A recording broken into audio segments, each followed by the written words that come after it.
Hi, welcome to our summer newsletter.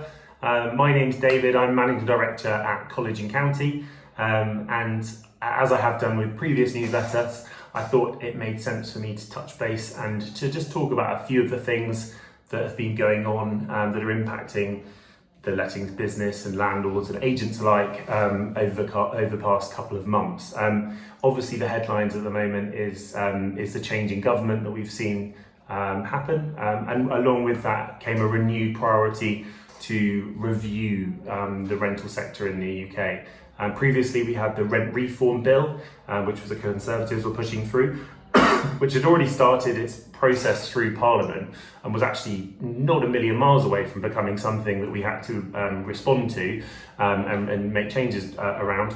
However, with the change of government, we've now got a new bill, which is the Renters' Rights Bill, which has got a slightly different approach, but essentially is still trying to target the same seen problem, predominantly focusing around Section 21 and removal of no-fault evictions. The hope is that that's where the focus remains. The loss of no-fault evictions, I'm sure, will go along similar lines to as the rent reform bill was outlining, still giving control for landlords to bring tenancies to an end when they wish to move in themselves or sell, or if a tenant's in significant arrears or dilapidations or whatever, but not allowing landlords to bring tenancies to an end without valid reason. I think chances are, realistically, as a landlord in the UK now, we've come to terms with that is going to happen, and I think that will likely happen. But what's, I suppose, encouraging about the Renters' Rights Bill as opposed to the Reform Bill is so far there's less talk about other more damaging changes to the way that the process works. So there's no indication at the moment that we're going to be losing the ability to have fixed term contracts or anything like that, which was what was previously talked about. So we will see as it evolves. It's still super early stages, and I suppose the reality is that it's pushed back the time frame probably another 18 months or so before we'll see any likely legislation actually rolled out. But I will keep you posted as and when we learn more. I suppose key things that are different in the Renters' Rights Bill is the fact that there's a focus around condensation and mould. So the property management team, will obviously make sure we're on top of that and keeping you up to date with what should be happening. But I think it's something we just need to be more aware of. Obviously, discrimination, which I think goes without saying, is important to be addressed within our industry. And there's also a renewed comment about pets and the way we deal with that, just similar to what we were talking about before, really, in the fact that landlords need to give good reason or consider a request for a pet. I think the likelihood is as well with the new government, there will probably be a review back to looking at EPC and energy performance related legislation in the coming months or coming year, which we'll see as and when that comes through. Again, nothing at the moment that we're needing to work towards, no target dates, no indication of when exactly that will all be. But again, when there's more information on it, we'll make sure we keep you all informed and let you know what's happening. In good news as a market, rents continue to perform really well, and we continue to have a surplus of really great quality tenants. So we can still be picky, we can still make sure we've got the right tenants in every property. Sales have started to see a bit of an uptick as well. So summer's always a quieter time, but I think I'm talking to you today on the 1st of August, and I think it's quite possible that later on today there is an announcement of a first reduction. If that doesn't happen in interest rates, if that doesn't happen, then I think the likelihood is we will see that before the end of the year, and that will bring a bit more of renewed kind of, I suppose, optimism to maybe first-time buyers and the bottom end of the market that may be holding off with purchases due to feeling that it's unaffordable at the moment to get mortgages. So all round, I think we should hopefully be heading into a much more positive period of time for property prices, whereby hopefully we'll start seeing some capital uplift. But at the same time, rents are performing incredibly well, and yields have improved as values have stayed pretty stable, but not increased over the last year or so as they have done previously.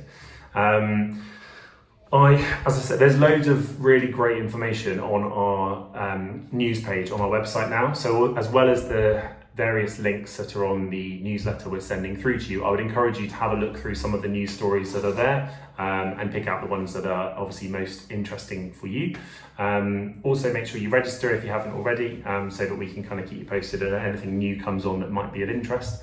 There are a few requests with my last video that I got proper recordings set up. I haven't done that yet, but I will make sure that by the next video I've got a mic and a slightly better quality camera, and I'll be sure to keep you posted with anything kind of that I feel that is important for you to know that is happening as and when the direction of travel and the kind of legislative changes are made clearer. But from my perspective, the direction of travel we were on with the Conservative Party previously as far as the rent reform bill compared to where we are now, I think the reality is that for most landlords in Oxford, the changes that the Labour Party are now suggesting with the Renters' Rights Bill, unless it changes drastically from what they've talked about in the King's Speech, I think will be less impactful in terms of the kind of day-to-day running of a lettings portfolio in Oxford and Tame and surrounding areas alike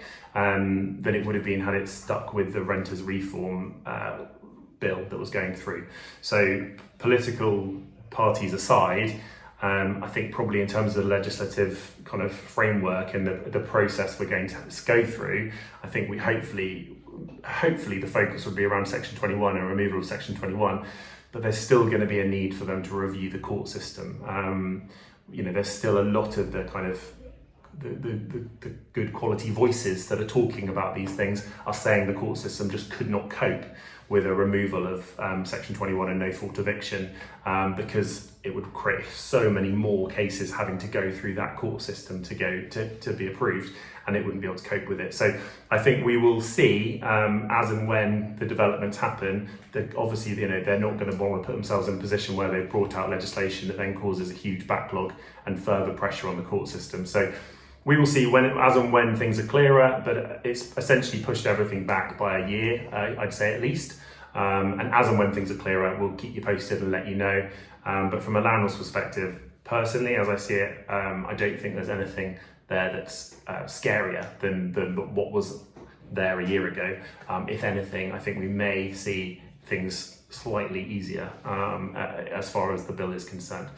But yeah, I'll keep you posted, and hopefully some better kind of clear information soon. I'm not one for kind of talking about something or the impact in detail of something until we really know what that impact is.